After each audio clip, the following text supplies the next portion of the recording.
Hello friends, welcome you all.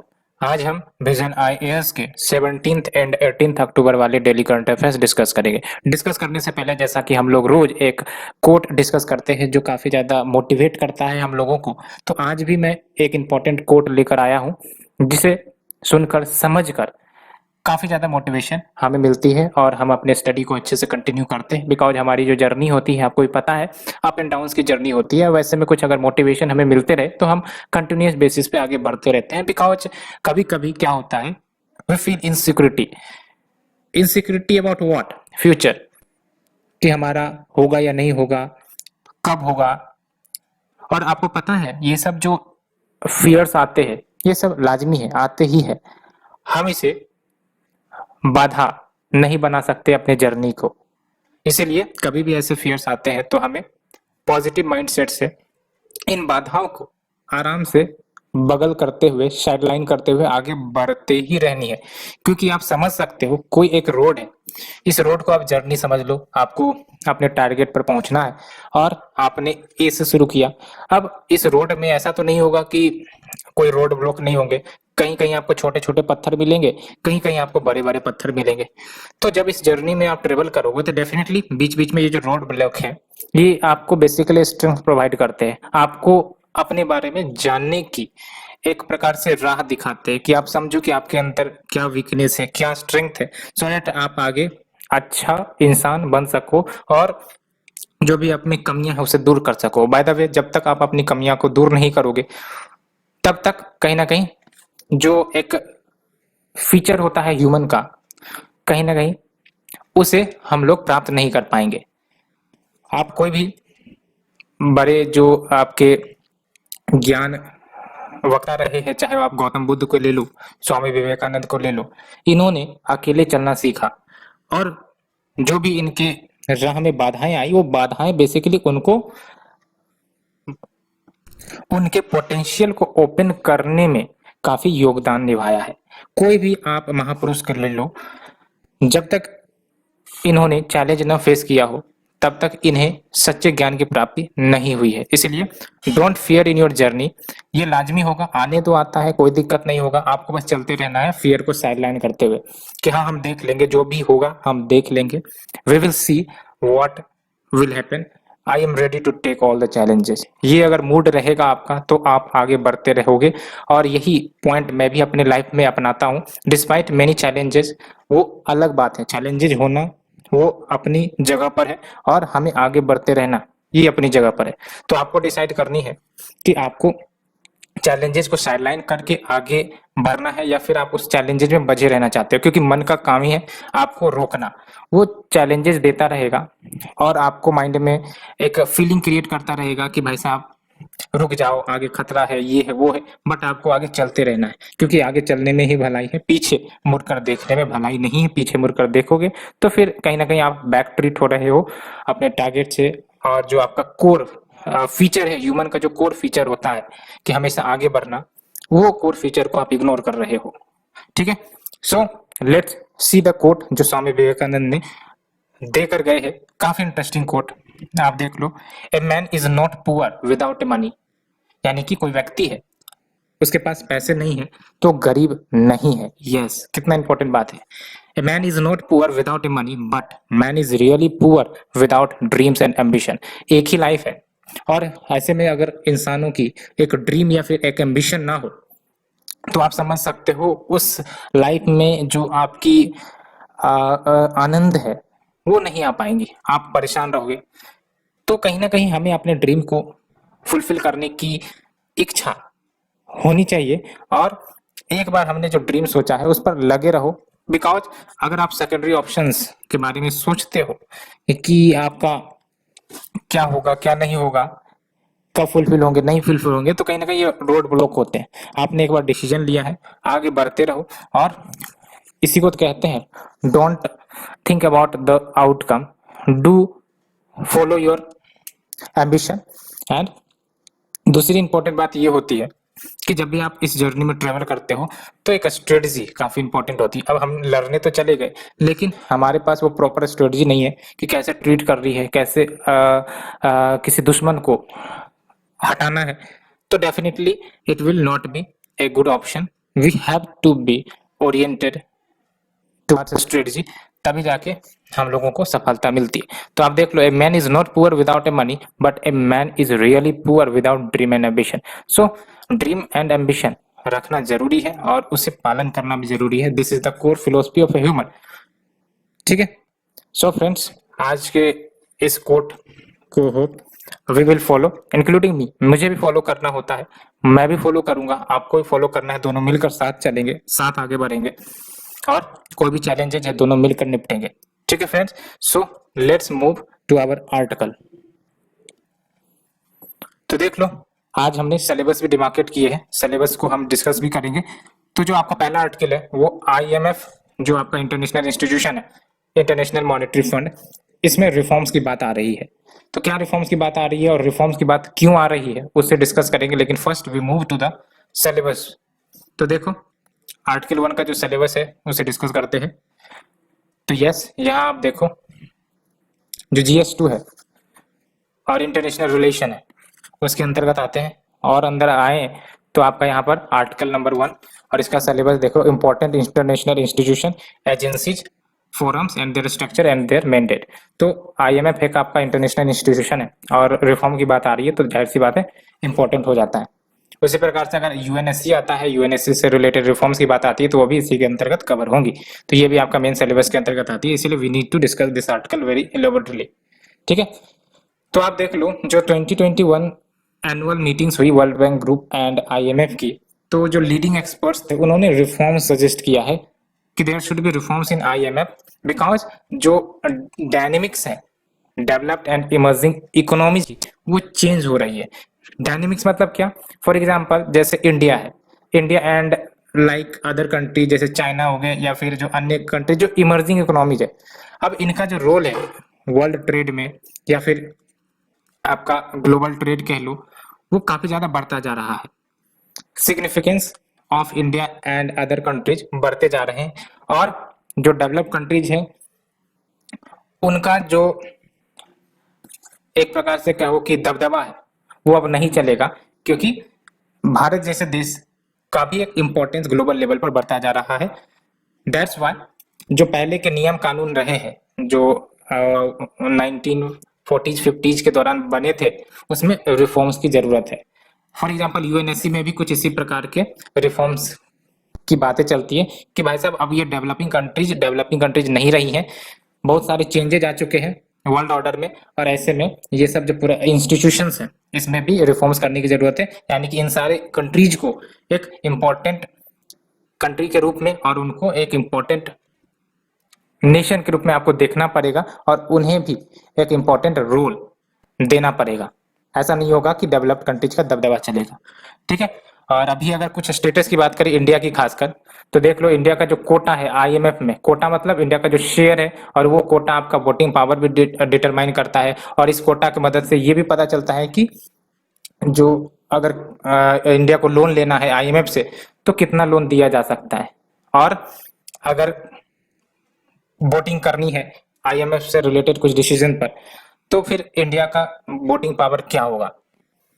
तो अगर हम बात करें इंडिया की कोटा की तो वो 2.75% है और USA की बात करें तो आप देख लो 16.5% कोटा है. तो इसका मतलब अगर कोई इश्यू आ रही है IMF में और उसमें USA ने वीटो कर दिया तो कहीं ना कहीं वो जो इश्यू है वो टैकल नहीं हो पाएगी. यानी कि लेट्स से कि अगर कोई इश्यू आई IMF में, किसी को लोन पास करना है और ऐसे में इंडिया को अपने वोटिंग पावर से हाँ कह रहा है और USA अपने वोटिंग पावर के माध्यम से ना कर रहा है, तो डेफिनेटली ये जो आपका USA की बात ही चलेगी, इंडिया की बात नहीं चलेगी.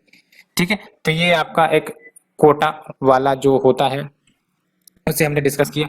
तो USA का हाईएस्ट कोटा है और डेफिनेटली इसी के अनुसार जो वोटिंग पावर है USA की वो भी सबसे ज्यादा है.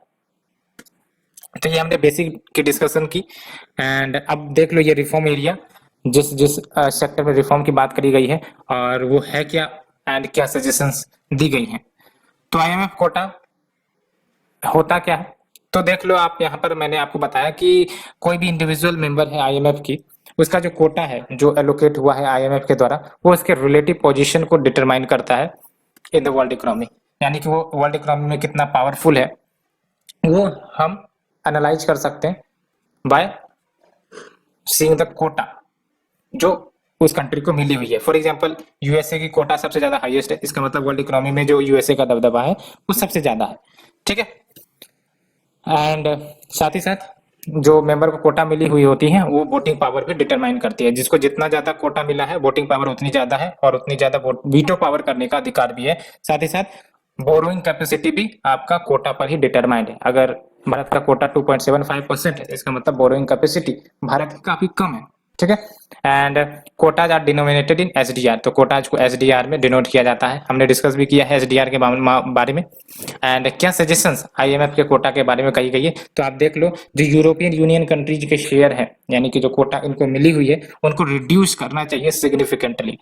और दूसरा जो at the same time suggestion करी गई है कि जो ब्रिक्स कंट्रीज है, Brazil, Russia, India, China, south Africa, इनके जो शेयर है उसको बढ़ाने की जरूरत है सिग्निफिकेंटली, बिकॉज ये आपके इमर्जिंग इकोनॉमीज है और इनका भी जो रोल है ग्लोबल इकोनॉमी में, वर्ल्ड इकोनॉमी में काफी ज्यादा महत्वपूर्ण है, आप देख ही रहे हो, ठीक है। तो आपका ब्रिक्स कंट्रीज के जो कोटा है उसको बढ़ाने की बात करी गई है, साथ ही साथ यूरोपियन यूनियन कंट्रीज के जो कोटा है उसको रिड्यूस करने की बात करी गई है, ठीक है।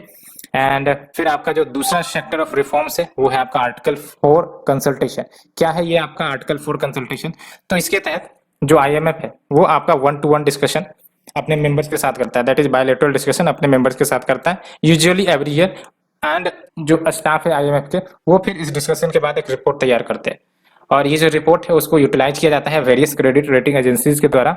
और बेस्ड ऑन द रिपोर्ट हो सकता है उस रिपोर्ट में कुछ पॉजिटिव्स भी हो सकता है कुछ नेगेटिव बातें भी कही गई हो। And based on that report जो क्रेडिट रेटिंग एजेंसी है वो अपना रेटिंग प्रोवाइड करती है, और अगर पॉजिटिव रेटिंग हुआ तो ठीक है, फंड रेजिंग कैपेसिटी बढ़ जाएंगी उस देश की। लेकिन अगर क्रेडिट रेटिंग एजेंसी ने निगेटिव रैंकिंग करी है तो कहीं ना कहीं जो फंड रेजिंग कैपेसिटी है वो घट भी सकती है। तो कहीं ना कहीं ये जो क्रेडिट रेटिंग एजेंसी है depending on what rank they provides वो फंड रेजिंग कैपेसिटी उन देशों का अफेक्ट कर सकता है, इंपैक्ट कर सकता है, इंक्लूडिंग इंडिया, ठीक है। एंड इसमें क्या रिफॉर्म्स की बात करी गई, सजेशंस की बात करी गई है, तो आईएमएफ को लोअर इनकम कंट्रीज पर फोकस करना चाहिए एंड अदर डेवलपिंग कंट्रीज को सपोर्ट करना चाहिए, ठीक है। और इनको फंड्स अवेलेबल करवानी चाहिए, फंड रेजिंग एक्टिविटीज में मदद करनी चाहिए क्योंकि इन्हें फंड की काफी ज्यादा जरूरत होती है। तो ये आपका रिफॉर्म्स की सजेशन की बात करी गई है। तो ये हमने आर्टिकल 1 डिस्कस किया comprehensively. Let's move to article number 2, government constituted panel to revamp Pradhanmantri Fasal बीमा योजना। तो सिलेबस को पहले नजर डालते हैं। ये आपका जो आर्टिकल 2 है ये कवर करी जाएंगी GS2 and within GS2 we have the article number 2, आप यहाँ पर देख सकते हो, welfare schemes for vulnerable section of the population by the centre, इसमें कवर हो सकता है। एज वेल एज हमें इनके परफॉर्मेंस को भी एनालाइज करने की भी बातें इस सिलेबस में करी गई है। या फिर आपका एक और जगह पर ये कवर हो सकता है issues related to direct and indirect farm subsidy, यानी कि GS3 के पेपर में भी आपका ये कवर हो जाएगा, issues related to direct and indirect farm subsidy. तो लेट्स डिस्कस दिस आर्टिकल। तो आप देख लो, जब हम बात करते हैं प्रधानमंत्री फसल बीमा योजना की तो एक पैनल कंस्टिट्यूट करी गई है सो दैट इसको और ज्यादा स्ट्रेंथन किया जाए। क्यों? बिकॉज ऐसे न्यूज आ रहे हैं कि बहुत सारे स्टेट जो है इस स्कीम को क्विट कर रहे हैं, यानी कि इस स्कीम को लेना नहीं चाह रहे हैं।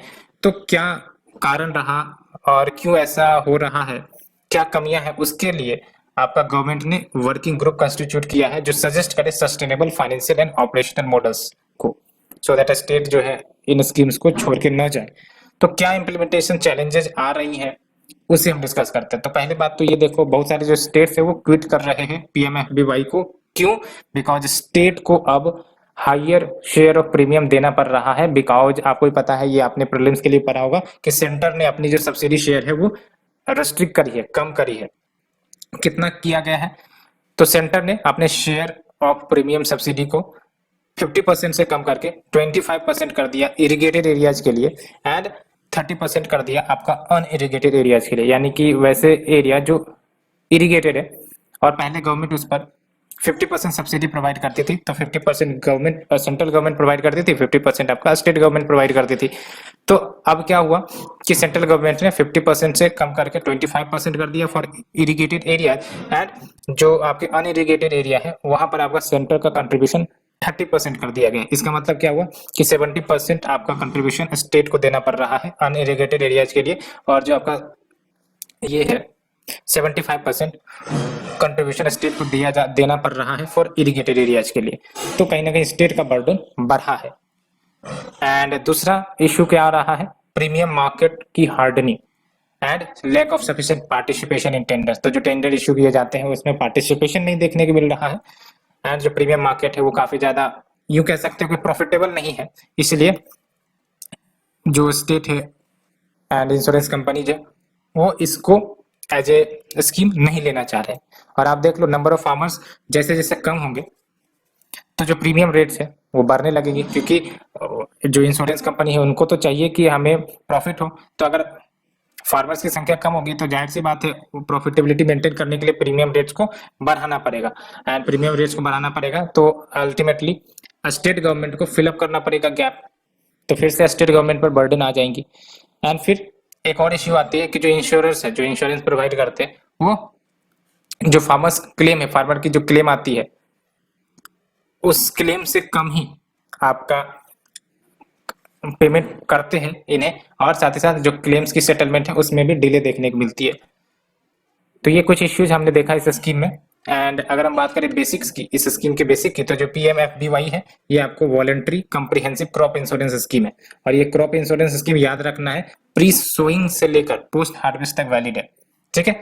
और कौन से इश्यू के लिए वैलिड है, तो कोई अगर नॉन प्रिवेंटेबल नेचुरल रिस्क आ गया, लेट्स से कि आपका फ्लड आ गया, फ्लड आने के कारण आपका सारा क्रॉप बर्बाद हो गया, तो ऐसे में अगर कोई फार्मर ने इस स्कीम को लिया हुआ है, इस इंश्योरेंस को लिया हुआ है, तो उनको कंपनसेशन प्रोवाइड कर दी जाएगी अंडर दिस स्कीम। और इसके लिए डेफिनेटली फार्मर्स को काफी कम आपके जो प्रीमियम है वो पे करने पड़ते हैं, और बाकी जो बचे हुए प्रीमियम है वो स्टेट और सेंट्रल दोनों मिलकर पे करती है। तो फार्मर्स को कितना पे करना पड़ता है, 2% फॉर खरीफ क्रॉप। और खरीफ क्रॉप्स के आपको एग्जांपल बताने हैं कि खरीफ क्रॉप के कौन कौन से एग्जांपल है। साथ ही साथ 1.5% फॉर रबी क्रॉप, तो रबी क्रॉप्स के लिए 1.5% प्रीमियम फार्मर्स को पे करना पड़ता है, and 5% for horticulture and commercial crop, ठीक है। तो इसका मतलब आप समझ रहे हो, ये जो 2% है, फॉर एग्जाम्पल आपको 100% प्रीमियम पे करना पड़ता है, तो 2% फार्मर पे करेगा, बाकी जो 98% है वो आपका डिस्ट्रीब्यूट होगा सेंटर और स्टेट के बीच में, ठीक है। और बेनिफिशियरी कौन है, तो बेनिफिशियरी को अच्छे से याद रखना, क्योंकि आजकल यूपीएससी बेनिफिशियरी से रिलेटेड क्वेश्चन काफी पूछ रही है। तो इसमें आप देख लो all farmers including sharecroppers, teenage farmers, तो टीनेज फार्मर्स भी कवर है इसमें, शेयर क्रॉपर्स भी कवर है, जो नोटिफाइड क्रॉप्स को ग्रो करते हैं इन द नोटिफाइड एरिया। और जो यूनिट ऑफ इंश्योरेंस है वो स्टेट गवर्नमेंट डिसाइड करती है। और पहले तो ये जो भी फार्मर्स थे जो लोन लेना चाह रहे हैं बैंकों से, उनके लिए मैंडेटरी था कि ये इस स्कीम को सब्सक्राइब करें, लेकिन अब क्या हुआ, वो वॉलंटरी कर दिया गया। यानी कि अब अगर कोई फार्मर लोन लेता है बैंक से तो ये जरूरी नहीं होगा कि वो इस स्कीम को भी सब्सक्राइब करे, ठीक है। तो ये इंटेंडेड बेनिफिशियरी के बारे में आपको याद रखना है प्रीलिम्स के लिए। साथ ही साथ जो आपके बेसिक ऑब्जेक्टिव्स है इस स्कीम का उसे भी याद रखना है, क्योंकि ये एनालाइज करने के लिए क्वेश्चन मेंस में आ सकता है। तो क्या इश्यूज है हमने ये डिस्कस किया, साथ ही साथ आपका क्यों क्विट कर रहे हैं स्टेट्स वो भी हमने देखा, अलोंग विथ जो बेसिक्स है इस स्कीम के बारे में उसको भी हमने जाना। Let's move to the next article. Over 13 lakh drinking water sample जो टेस्ट करी गई अंडर द गवर्नमेंट प्रोग्राम, उसमें से 1.11 लाख कॉन्टेमिनेटेड सैंपल्स के रूप में नजर आई। तो कहीं ना कहीं कॉन्टेमिनेशन ऑफ ड्रिंकिंग वाटर ये एक इश्यू है आपका, और कहीं ना कहीं ये health of the individual, of the child, of the humans, उसके लिए काफी ज्यादा ग्रेव कंसर्न की बात है। हम देखते हैं हमारा ये कौन से सिलेबस में कवर होगा। तो article number 3 I think so, तो article number 3 will be covered अंदर, देखो जीएस पेपर 2, और जीएस पेपर 2 के अंतर्गत आप यहाँ पर आओ, welfare scheme of vulnerable section, नहीं ये नहीं, ये आओ article number 3, issues relating to development and management of social sector services relating to health education human resources, तो इसमें आपका कवर होगा, है ना, हेल्थ से रिलेटेड ये इश्यूज है। तो आपका जीएस पेपर 2 इस टॉपिक के अंतर्गत ये आपका आएगा। तो क्या इश्यू है जो हमने डिस्कस की, ये आपका जो सैंपल है कॉन्टेमिनेटेड देखने को मिला है। तो ये जो सैंपल ली गई है वो बेसिकली गवर्नमेंट का जो drinking water testing and surveillance programme चलाया जाता है उसके अंतर्गत सैंपल ली गई है, टू मॉनिटर की जो ड्रिंकिंग वाटर है उसमें कंटेमिनेशन की इश्यूज क्या है, बेस्ड ऑन दैट रिपोर्ट उसमें सुधार करी जाएंगी। तो जो कंटेमिनेशन ऑफ सैंपल्स है उसमें क्या क्या कंटेमिनेशन देखने को मिले हैं, पहली बात तो उस ड्रिंकिंग वाटर के सैंपल में naturally occurring chemicals and minerals देखने को मिले हैं, like arsenic, fluoride, iron and uranium. आप सोचो ये सब चीजें जब इंसान के अंदर जाएंगी तो कितना भारी जो डिजीज है वो लेकर आएंगी। एंड दूसरा आपको देखने को मिला है लोकल लैंड यूज प्रैक्टिसेस जैसे fertilisers, pesticides, livestock, concentrated feeding operations and manufacturing process से जो आपके हैवी मेटल्स या फिर साइनाइड ये सब निकलते हैं वो सब भी आपका ड्रिंकिंग वाटर में मिक्स हो जाता है और वो आपका सोर्स ऑफ कॉन्टेमिनेशन के रूप में नजर आता है। साथ ही साथ unsafe level of contaminants in water, और ये आपका हेल्थ इफेक्ट्स यानी कि हेल्थ पर निगेटिव इफेक्ट डालेगा। एंड सबसे इंपॉर्टेंट बात, क्रोनिक डिजीज कॉज करने में एक बेहद ही महत्वपूर्ण रोल ये निभाता है एंड बहुत ही सीरियस डिजीज लाइक कैंसर हो सकती है इन सब कंटेमिनेशन के कारण। एंड ये आप मीन्स के लिए याद रखोगे कि आप देख लो ये एस्टिमेट करी गई है कि 70% ऑफ द सरफेस वाटर जो भारत में है वो कंजम्पशन के लिए अनफिट है। काफी इंपॉर्टेंट डाटा ये आप याद रख सकते हो, 70% यानी majority of the surface water जो आप देखते हो वो आपका कंजम्पशन के लिए अनफिट है, इसको पियोगे बीमार हो जाओगे। ठीक है। एंड दूसरी इंपॉर्टेंट बात, ये बार बार आप सुनते होंगे कि जो हमारा सर्टेन रीजन है, स्टेट्स है जैसे राजस्थान, गुजरात, आंध्र प्रदेश, यहाँ पर आपका फ्लोराइड की जो लेवल है वाटर में काफी ज्यादा है। और ओवरऑल अगर देखा जाए तो 230 डिस्ट्रिक्ट में फ्लोराइड के हाई लेवल्स वाटर में देखने को मिले हैं अप्रोक्स 20 स्टेट्स में। एंड ये जो 3 स्टेट है राजस्थान, गुजरात, आंध्र प्रदेश, ये वर्स्ट अफेक्टेड स्टेट्स हैं।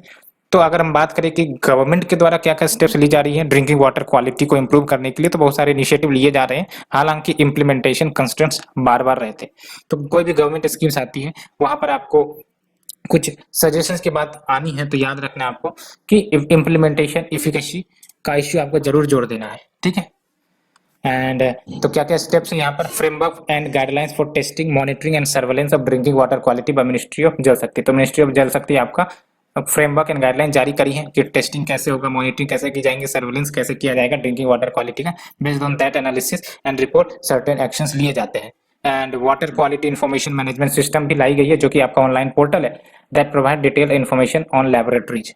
एंड फिर आपका water quality surveillance using field test kits, यानी कि जो फील्ड टेस्ट किट्स है इसकी मदद से वाटर क्वालिटी सर्वेलेंस करी जाती है सो दैट जो वोमेन है उनको ट्रेन की जा सके कि ये खुद से टेस्ट कर सके और एनालाइज कर सके कि हमारी जगह पर जो वाटर में क्या कंटेमिनेंट्स है, कितने लेवल का कंटेमिनेंट्स है। And we have the national programme for prevention and control of fluorosis and Jal Jeevan mission, इसके बारे में आपने पढ़ा भी होगा, रिसेंट इनिशिएटिव है और इसके तहत सेफ ड्रिंकिंग वाटर प्रोवाइड करने की बात करी जाती है। ठीक है। सो ये हमने डिस्कस किया और जो आपके स्टेप्स लिए गए गवर्नमेंट के द्वारा, और कुछ फैक्ट भी हमने देखा जो मेंस के लिए काफी इंपॉर्टेंट हो जाते हैं। एंड जो कंटेमिनेशन है वो कौन कौन सी कंटेमिनेशन आपको देखने को मिलती है उससे भी हमने डिस्कस किया। Let's move to the next one. ONGC Videsh Limited has right to 30% stake in Iranian gas field. तो ये आपका स्टेटमेंट आया है इंडियन कंसोर्टियम के द्वारा कि जो आपका ईरानियन गैस फील्ड है जिसमें आपका ओएनजीसी विदेश लिमिटेड जो कि आपका सब्सिडरी है ओएनजीसी लिमिटेड का। और आपको पता है कि जो ओएनजीसी है एक तो आपका डोमेस्टिक ऑपरेशन करती है यानी कि भारत में ये ऑपरेट करती है, और जब ये ऑपरेशन जो भी इनका फंक्शन है आउटसाइड इंडिया करती है तो ये काम ओएनजीसी विदेश लिमिटेड करता है। ठीक है। तो इससे पहले हम सिलेबस देख लेते हैं। आर्टिकल नंबर 4 है आपका, और आर्टिकल नंबर 4 आपका कवर की गई है यहाँ पर आप देखो जीएस पेपर 3 और फिर इन्वेस्टमेंट मॉडल्स। ठीक है। तो इसके अंतर्गत ये कवर किया गया है।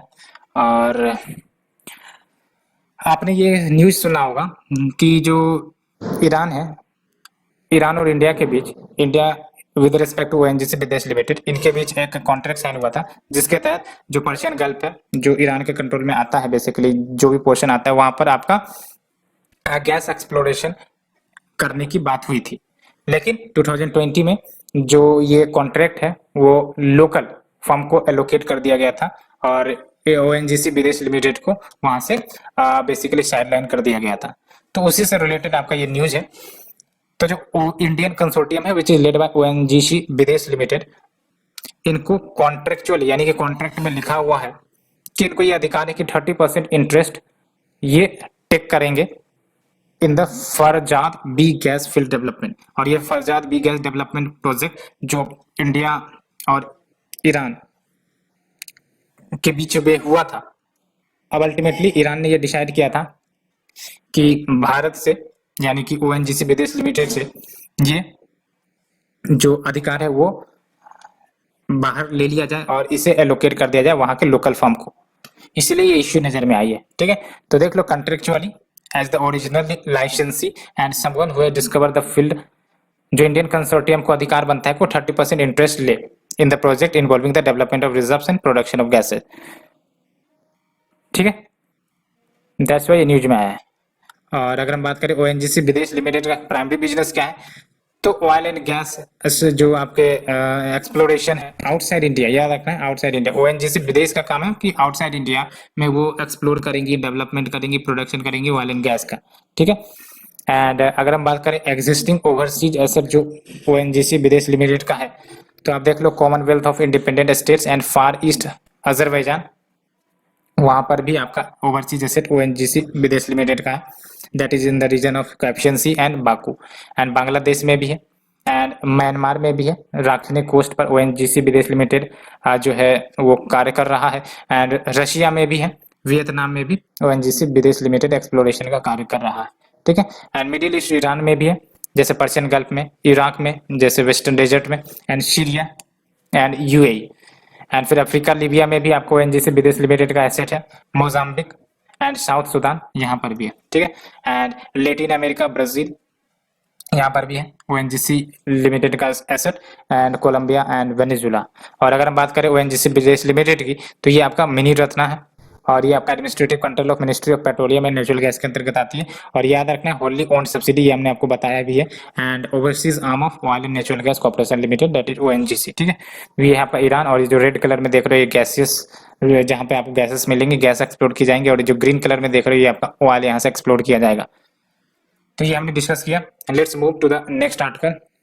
Forensic report forms foundation of cases under the NDPS act. ये statement Punjab and Haryana high court की तरफ से आया है। कौन से टॉपिक में ये कवर होगा उसे डिस्कस कर लेते हैं।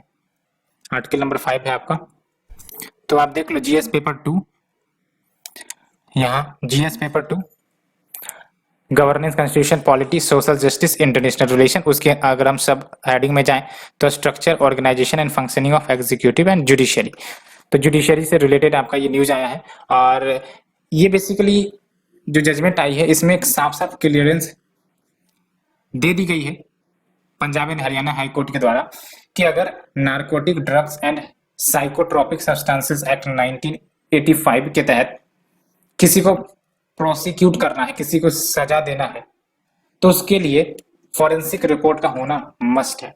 यानी कि अगर फॉरेंसिक रिपोर्ट नहीं होगा और अगर अथॉरिटी चाहेंगी कि उसे ऐसे ही प्रोसिक्यूट कर दिया जाए under the provisions of narcotic drugs and psychotropic substances act 1985, तो वो संभव नहीं होगा। बिकॉज आप देख लो ये इंपॉर्टेंट ऑब्जर्वेशन हाई कोर्ट के द्वारा आया है, इसमें साफ साफ कह दिया गया है कि अगर फॉरेंसिक रिपोर्ट नहीं होगी तो जो इंटायर केस है प्रोसिक्यूशन वाली वो नलिफाइड हो जाएंगी, यानी कोई मतलब नहीं रहेगा उस पर प्रोसिक्यूट करने के बारे में। ठीक है, तो अगर हम बात करें इस एक्ट की, तो ये जो आपका एनडीपीएस एक्ट है जो काफी ज्यादा न्यूज में अभी चल रही है, ये पनिश करेगा किसी भी व्यक्ति को जो प्रोसेस करता है, परचेज करता है, सेल या ट्रांसपोर्ट करता है या फिर कंजम्पशन में इन्वॉल्व है ऑफ ए नारकोटिक ड्रग या फिर साइकोट्रोपिक सब्सटेंस से लेकर। And NDPS act basically narcotic drugs को डिफाइन करता है, या तो वो कोकोआ लीफ हो सकती है, कैनबिस भी आपका नारकोटिक ड्रग के कैटेगरी में आता है और ये आपका बैंड है। ठीक है, इसके कंजम्पशन बैंड है। ओपियम भी आपका इसी के कैटेगरी में आता है। पॉपी स्ट्रो ले लो, डेरिवेटिव्स या कंसंट्रेट्स ले लो of all the aforementioned substances and अन्य नारकोटिक सब्सटेंसेस जो सेंट्रल गवर्नमेंट के द्वारा टाइम टू टाइम नोटिफाई किए जा सकते हैं, तो आपके इसके अंतर्गत आ जाएंगे। एंड इसका मतलब क्या हुआ कि ये जो ऊपर के सब्सटेंस जो हमने डिस्कस किए, अगर इसका साइंटिफिक या फिर मेडिसिनल पर्पजेस के लिए इस्तेमाल होता है, तो फिर आपका ये इस रिगर ऑफ लॉ के अंतर्गत एग्जम्प्ट किया जाएगा, यानी कि for scientific and medical purposes it is exempted. ठीक है। एंड जो पनिशमेंट होगा वो डिपेंड करेगा क्वांटिटी ऑफ सब्सटेंस फाउंडेड, यानी कि अगर क्वांटिटी जो मिली है किसी व्यक्ति के पास वो ज़्यादा है तो पनिशमेंट भी उसी रेशियो में होगा। एंड ये इंपॉर्टेंट प्रोविजन है कि जो आपका एक्यूज्ड है, यानी कि जो आपका आरोपी है, उसको ये प्रेज्यूम किया जाएगा कि इसने ऑफेंस किया है, यानी कि पहले से ही मान लिया जाएगा कि ऑफेंस किया है, अनलेस कि वो खुद साबित करे कि ये साबित करे कि हमने ये क्राइम नहीं किए। ठीक है, तो उनको खुद से साबित करना होगा, तभी जाके वो बाइज्जत बरी हो सकते हैं। अदरवाइज पहले से एज्यूम कर लिया जाएगा कि ये आपका आरोपी ने ऑफेंस कमिट किया है, तो जो एक्यूज्ड हो उनको सबूत लानी पड़ेगी अपने तरफ से, तभी जाके वो बाइज्जत बरी होगा। एंड फिर आप देख लो every offence punishable under NDPS act वो कॉग्निजेबल है। When we talk about cognizable, इसका मतलब विदाउट वारंट अरेस्ट किया जा सकता है। और ये आपका जो आजकल यूपीएससी का ट्रेंड चला है ना, जो आपके रिलेटेड प्रोविजंस जुडिशरी पुलिस से रिलेटेड पूछ लेते, तो याद रखना आपका जो बेल है under the NDPS cannot be sought as a matter of right, यानी कि बेल इस पर मिल ही नहीं सकती। ठीक है।